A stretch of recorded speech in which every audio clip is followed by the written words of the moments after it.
কিরে বেলাল, এটা কেমন জুলুম? কতদিন হলো তোমার কণ্ঠের আজান শুনি না। বেলাল রে, তোর কি মন চায় না আমি নবীর জিয়ারতে আসতে? বেলাল আয়, আমি নবীর জিয়ারতে আয় রে বেলাল আয়, কতদিন হলো তোমার কণ্ঠের আজান শুনি না। স্বপ্ন যখন নবীজি দেখাইছে, এ মুসলমান, হযরত বেলাল সুদূর সিরিয়ার দামেস্ক থেকে পাগলের মতো দৌড়াইলেন, পাগলের মতো ছুটে আসলেন। যখন মদিনাতে আসলেন তখন তাহাজ্জুদের সময় চলতেছিল। তাহাজ্জুদের সময় চলার সময় হযরত বেলাল রাদিয়াল্লাহু আনহু কাঠের জালি দিয়ে তখন রওজা শরীফ ঘিরে রাখা ছিল। ওই জালির পাশে বসে বসে জালির সঙ্গে মাথা ঠেকাইয়া নবীর পাগল বসে বসে গুনগুন গুনগুন করে কাঁদে আর বলে, হুজুর আপনি আসতে বলেছিলেন, গোলাম এসে হাজির হয়েছে।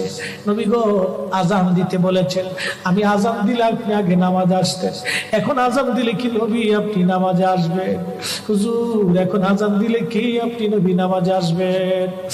নতুন মুয়াজ্জিন আসছে আজান দেওয়ার জন্য, এসে দেখে নবীর মুয়াজ্জিন বেলাল কাঁদে।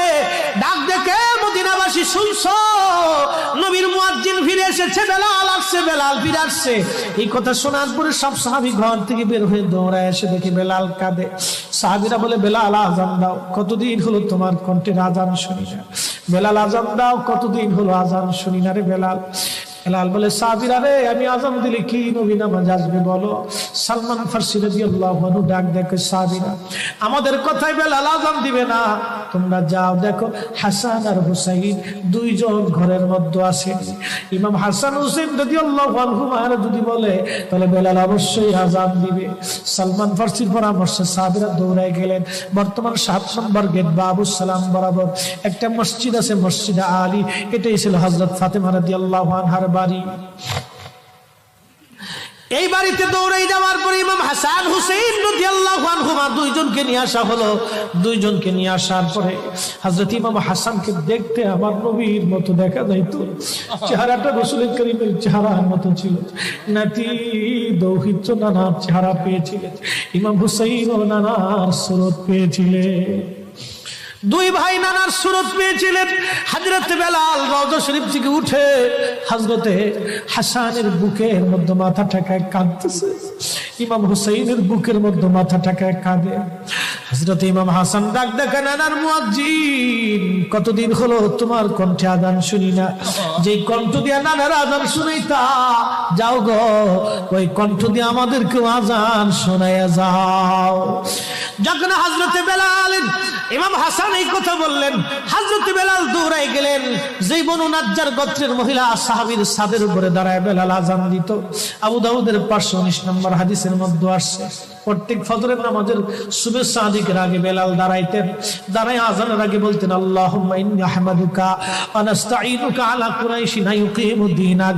প্রত্যেক ফজরের আজানের আগে এই দোয়াটা পড়ে বেলাল আজান শুরু করতেন। হযরত বেলাল রাদিয়াল্লাহু আনহু আজকে তাহাজ্জুদের আজান দিতে গেছে। আজান দিতে যাওয়ার পরে হযরত বেলাল যখন আজান দিলেন, আল্লাহু আকবার, আল্লাহু আকবার, আজানের মধুর ধ্বনি সারা মদিনার রন্দে রন্দে ছড়িয়ে গেল।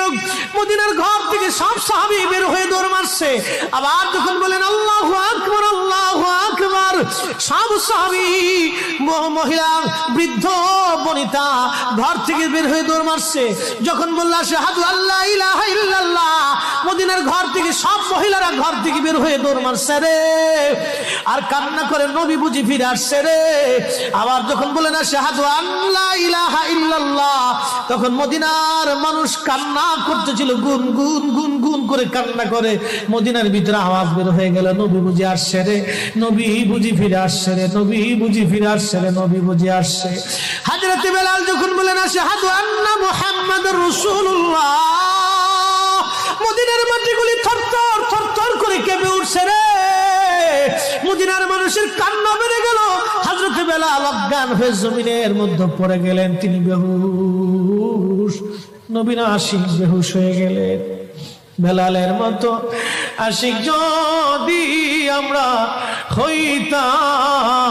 হইতাম, এ দুনিয়ায় নবীর দেখা পাইতাম, এ দুনিয়ায় নবীর দেখা পাইতাম।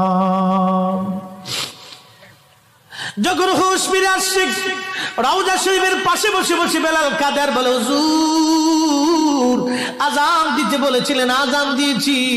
হুজুর আমি আজান দিলে আগে নামাজে আসতেন, আজকে আজান দিলাম আপনি হুজুর আসেন নাই। যে আজান দিলে নবী আসবে না, আমি বেলালে আজান আর কোনোদিন দিব না। হযরতে বেলাল কিছুদিন পরে কলিজা ফেটে নবীর বিরহ বেদনা সহ্য করতে না পেরে তিনি চলে গিয়েছিলেন পরপারে। কলিজা